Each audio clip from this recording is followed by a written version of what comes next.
आपका शुक्रिया।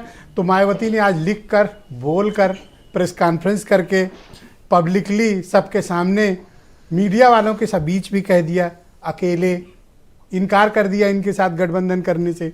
लेकिन इन लोगों की हसरतें अभी कम नहीं हुई हैं। अभी भी इन्हें उम्मीद है, जैसे कांग्रेस के प्रवक्ता डॉक्टर खान कह रहे थे, अब पता नहीं सुनील साजन कह रहे हैं लड़ा रहे हो, अरे वो खुद ही बोले हैं आखिरी में। मलिक साहब बोलिए। नहीं, देखिए ब्रजेश जी, अब तो ये रास्ता बिल्कुल बंद हो गया है कि गठबंधन के साथ मायावती जाएंगी। हालांकि हमें संशय पहले भी था, पिछले डिस्कशन में भी ये बात हुई थी कि मायावती ने जिस प्रकार से हमला किया था समाजवादी पार्टी पर, यहाँ मुझे लगता है कि समाजवादी पार्टी हो या अखिलेश यादव हो, उनको तो बहाना बनाया जा रहा है। अखिलेश यादव की तरफ से या मायावती के लिए कोई ऐसी कोई टिप्पणी नहीं की गई, कोई उनके खिलाफ कोई बात नहीं कही गई, तो ये तो सिर्फ एक बहाना है।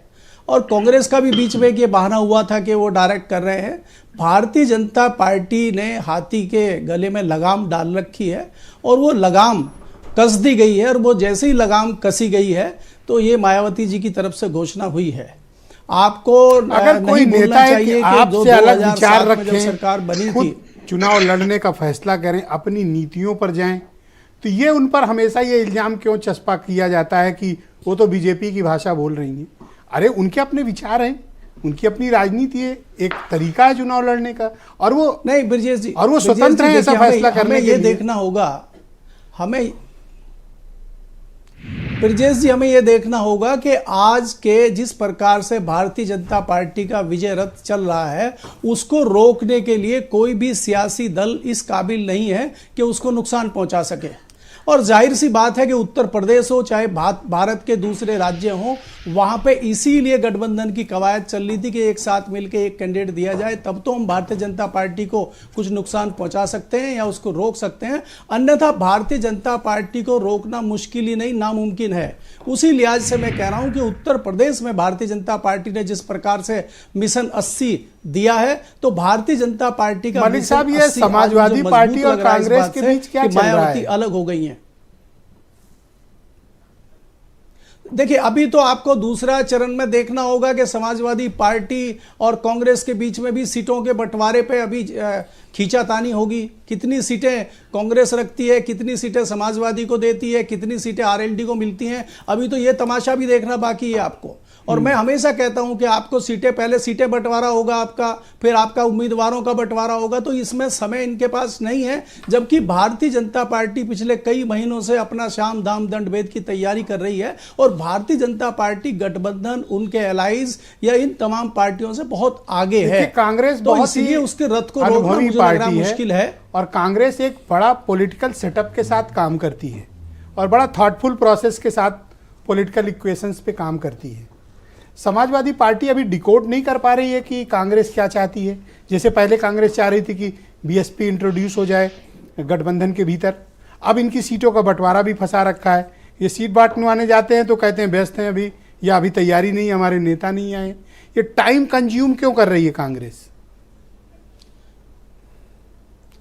देखिए ब्रजेश जी, मैं अपने निजी अनुभव के आधार पर कह सकता हूं कि कांग्रेस ने एक दरवाजा बहुजन समाज पार्टी के लिए खुला रखा था, क्योंकि जाहिर सी बात है अगर बहुजन समाज पार्टी कांग्रेस का अलाइज बनती, भले ही समाजवादी नहीं बनती, तो उनको लगता था कि दूसरे राज्यों में भी हमें बसपा का फायदा मिल सकता था। क्योंकि हमें यह जानना होगा कि दलित का वोट उत्तर प्रदेश से बाहर भी बसपा का वोट है, और उस वोट का फायदा कांग्रेस को, गठबंधन को मिल सकता था। इसकी कोशिश अंत तक कांग्रेस ने की है, और हालांकि कांग्रेस उसमें सफल नहीं हो पाई है।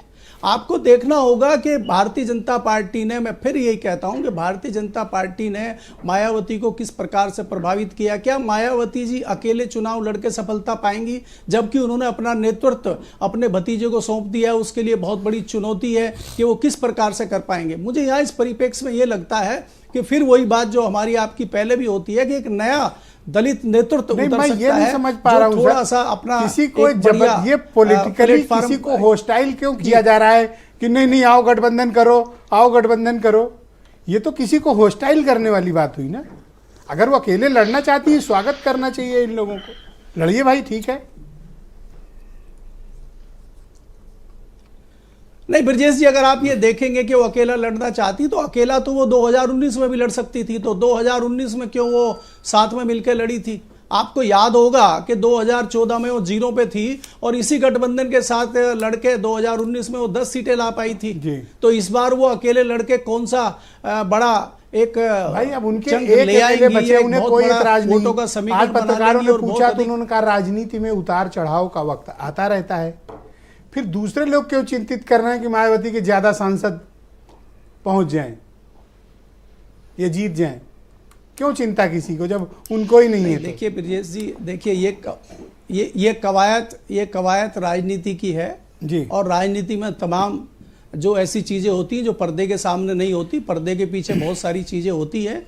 जब समय आएगा आपको थैंक यू दिखाई मलिक देंगी साहब, मैं चीजें। डिबेट को आगे और बढ़ाऊंगा। मैं फिर कहता हूं कि देखिए अलायंस हो या गठबंधन हो, जी शुक्रिया आपका। मैं सुनील साजन जी